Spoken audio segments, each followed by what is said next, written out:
Well, that's not good. I bet you I know what it is.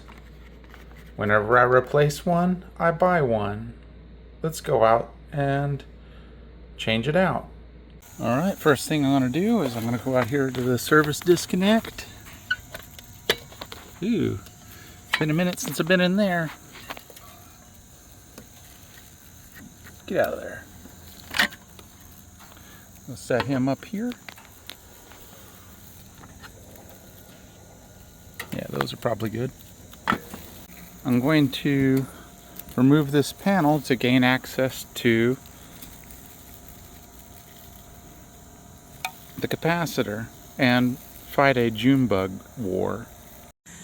Okay, I exposed that panel and I removed this piece here, which holds the capacitor, and I'm making a quick note here. I'm going to take a picture, and I can see that this red wire, or this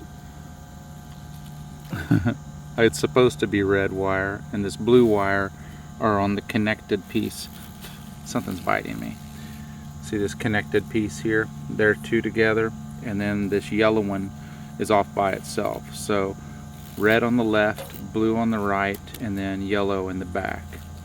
So I'm going to remove those and then discharge the capacitor. I'll show that. Okay, I went ahead and disconnected that, and I've got an insulated screwdriver here, and I'm just going to discharge. Oh, sorry. I'm focusing on like not dying here. This capacitor.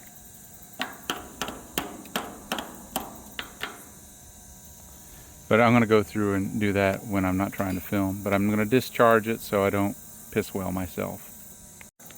So real quick, we already know that this is the problem. You see how this capacitor sits on this flat, and you see how the top is not domed out? This one's domed out on the bottom, and it's domed out on the top. This is the problem. Alright, I've got that hooked up and back in place. And just to confirm our problem is fixed, I've left the unit on inside, and so it's calling for the compressor to turn on. And this can be a little touchy.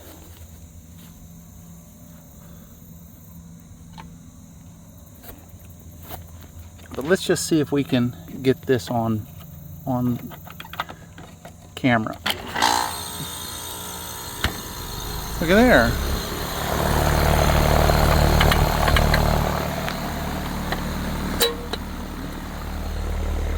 Compressor's on now, and it's cooling off in my house. Ooh, that's getting cold. It's going to be cool in my house. Dewey is smart. Be smart like Dewey. Alright, we're back inside, and we're already down to 78 degrees. It had moved up to 79. So what had happened here is that's a start and run capacitor, and it also is a capacitor for the fan, if I'm not mistaken, on the compressor. The fan was running inside. This unit was calling for it, but it was not working because it did not have the juice to get it to start. So this has happened a few times before, and mine get a real workout. My compressor gets a real workout, and that capacitor fires a lot. It does it in the winter and in the summer because that's a heat pump. Alright, so that's my doorbell up there, don't worry. That's not some sort of weird stuff. But this type of job isn't for everybody, and I am not an HVAC technician, although I'm friends with many of them. This always happens on one of the worst days of the year, the hottest days, and we're on a little bit of a heat wave, so I always keep those in stock. Your HVAC technicians keep those in stock too, and they're actually trained to do that the right way, and they're insured.